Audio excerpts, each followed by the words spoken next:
बोला ना, काय विषय? हो, वेळ आहे का? हा, आहे ना, बोला ना. हा, ते आता म्हणजे परस्पर मधलीच गोष्ट आहे ना. मी नाही का एका माणसाला, एका मुलाला पैसे दिले होते उधार, आणि 2 वर्ष झाली त्या गोष्टीला. किती दिवस? नागपूरची गोष्ट आहे. नागपूर 1 लाख. 1 लाख रुपये दिले ते? हम्म. काय प्रूफ वगैरे? चेक. चेक?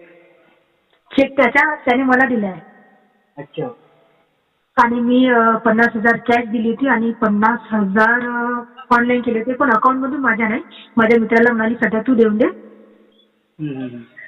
असं दिलं होतं. आणि कॅश दिली होती. तर 50,000 त्याने दिले आणि 50,000 मी कॅश दिली. तर याचा काही प्रूफ नाही सापडू शकत.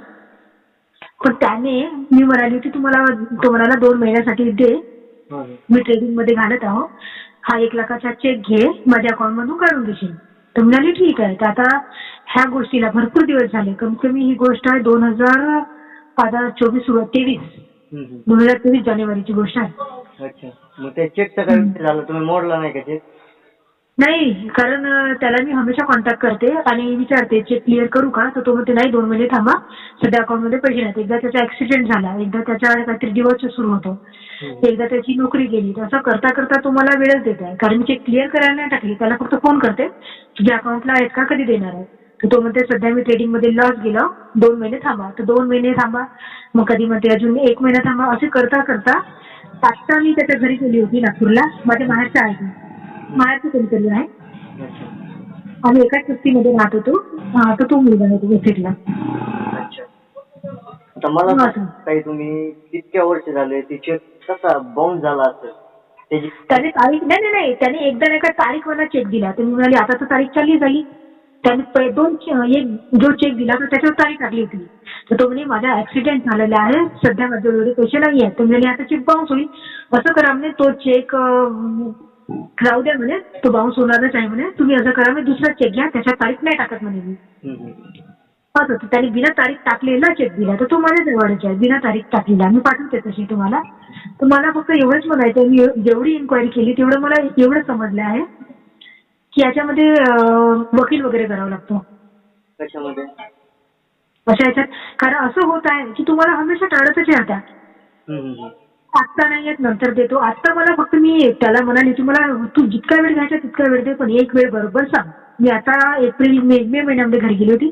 तो म्हणे जून आणि जुलै महिने थांबा म्हणे, जुलैच्या एंडिंग मध्ये मी तुम्हाला बिलकुल पूर्ण 1 लाख देतो म्हणजे देतोच. तर मग मी फोन लावला त्याला. मग त्याने मला 1 तारखेला फोन केला.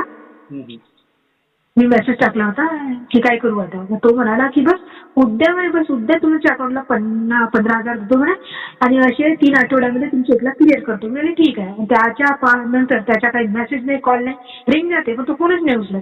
त्याच्या भावाला विचारली तर त्याच्या भाऊ म्हणे त्याचा व्यवहार तो पाहिजे म्हणे, कारण घरचे लोक ओळखीचे आहेत ना. माझी आई, त्याची आई फ्रेंड आहे, त्याचा भाऊ माझ्या ओळखीचा आहे. म्हणजे फॅमिली आम्ही जवळजवळ राहणार नाही एका वस्तीमध्ये. तुमच्याकडे काहीतरी प्रूफ असेल ना पैसे दिलेले? नाही, कॅशचा कसा प्रूफ आहे? हा, पण त्याने माझ्याकडून पैसे नाही गेले, दुसऱ्याच्या अकाउंट मधून पैसे गेले, हा प्रूफ आहे माझ्यावर. आता दुसऱ्यांच्या अकाउंट मधून गेले पण माझ्याजवळून नाही गेले ना. अच्छा, मग ऐका ना, ज्याच्या अकाउंट मधून त्याला पैसे तुम्ही टाकायला लावले होते, बरोबर आहे? तो आहे. त्याचे तुम्ही स्क्रीनशॉट वगैरे काढून पाठवू शकताय ना मला? हो, पण हो ते तर आहे, माझा फ्रेंड आहे. कारण त्यावेळेस माझ्याजवळ एवढे पैसे नव्हते आणि त्याला एकदम इमर्जन्सी होती पैसे. कारण तू पैसे मागितले असं एकदम भिकारीसारखी की मला द्यायला म्हणाली. प्रामाणिक मुलगा आहे, काय करणार आहे, 2 महिन्याची तर गोष्ट आहे. अच्छा, असं झालं होतं ते. तुम्हाला मी गेल्या वेळेस सांगितलं, तुम्ही कोणावर पण विश्वास ठेवता नाही. हे त्याच्या आधीची गोष्ट आहे, ते व्हायच्या आधीची पण गोष्टी आहे ह्या गोष्टीला, समजत आहे. आणि तेव्हा नाही का हे पैसे मी माझ्या जवळून नाही दिले, मी उधार मागून दिले. म्हणाली इकडून तिकडून, म्हणजे म्हणाली माझ्या मित्राला तू 50,000 दे. माझी बहीण जी अमेरिकेला राहते, जी नागपूरला होती आधी, तर तिला म्हणाली तू देऊन दे, 2 महिन्याची गोष्ट आहे, मुलगा छान आहे. तर तो म्हणाला मी तुमच्याच अकाउंटवर टाकी. तर त्याने माझ्या अकाउंट नंबर आणि नाव वगैरे चेकवर लिहिलंय वाटते. असं झालं ते. आणि आता असं झालं की मला द्यायची येते ना, कारण मी किती वेळ थांबू. बरोबर आहे. कारण असं झालं की 1 लाख रुपये मला द्यायसाठी मी कोणाला तरी व्याजाने पैसे घेतली आणि ते ह्या लोकांची क्लिअर करत आहे. असं झालं ते. आता मी खूपच जबरदस्त फसली. अच्छा त्याने मला पैसे दिले नाही आणि मी उधार घेतले लोकांकडून आणि आता त्याचे मी पैसे देऊन राहिले 3,000 रुपये महिना. अच्छा. ते समोरचा मुलगा कुठला आहे? नागपूरच्या. अरे मी म्हणजे असं झालं की ती माझी मायाची गोष्ट आहे ना. नागपूर आहे ना माझं.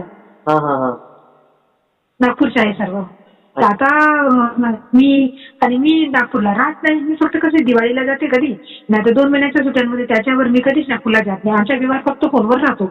आहे का तुझ्याकडे, देते का, काय झालं, कधी देणार आहे, तर तो आपले बहाणे चालत राहतो.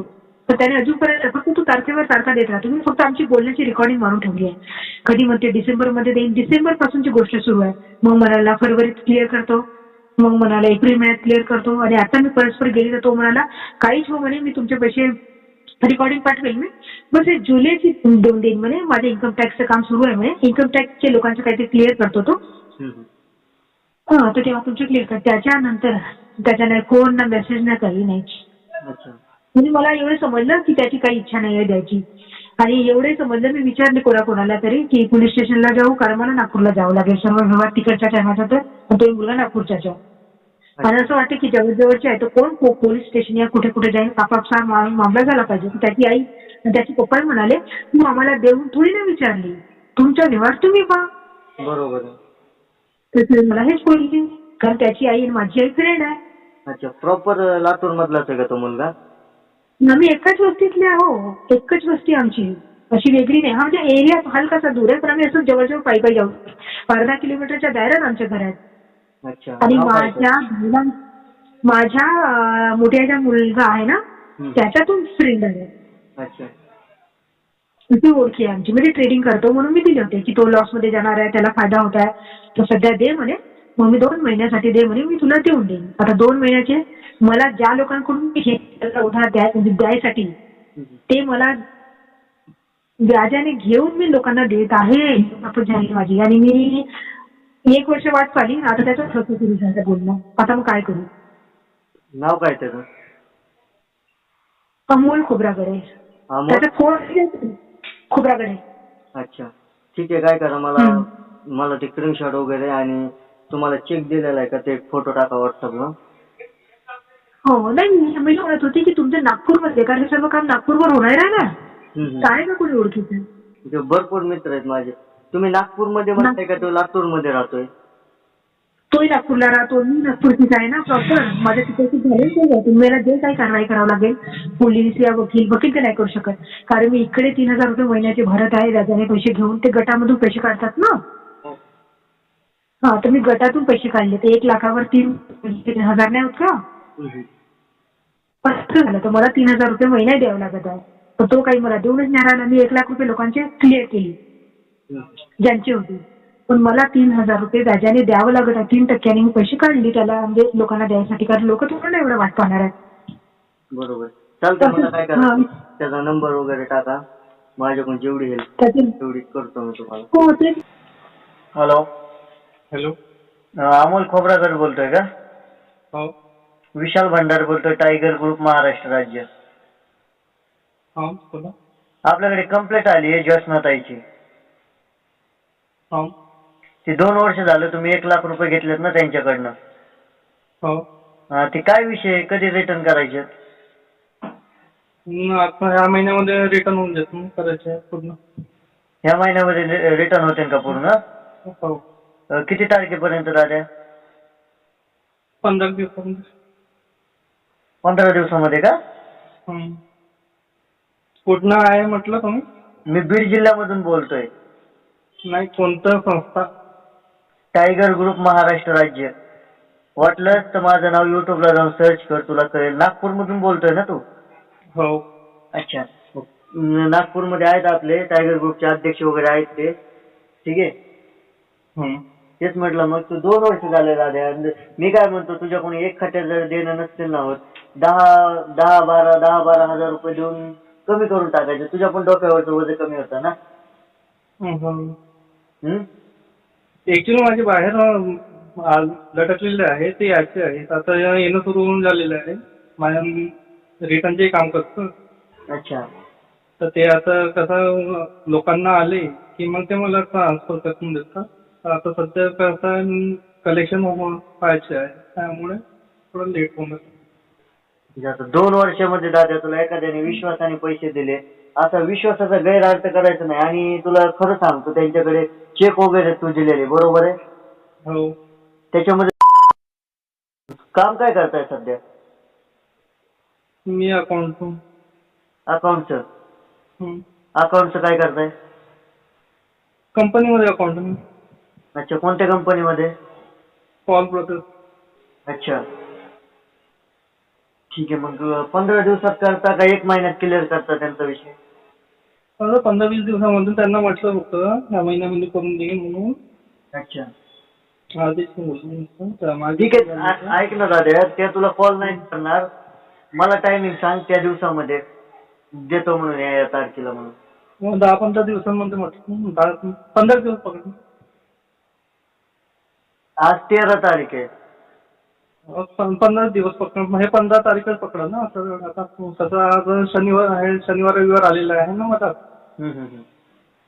कसं आहे, एम्प्लॉई लोक तुम्हाला माहिती आहे, गव्हर्नमेंटवाले त्या सुट्ट्यावर जातात.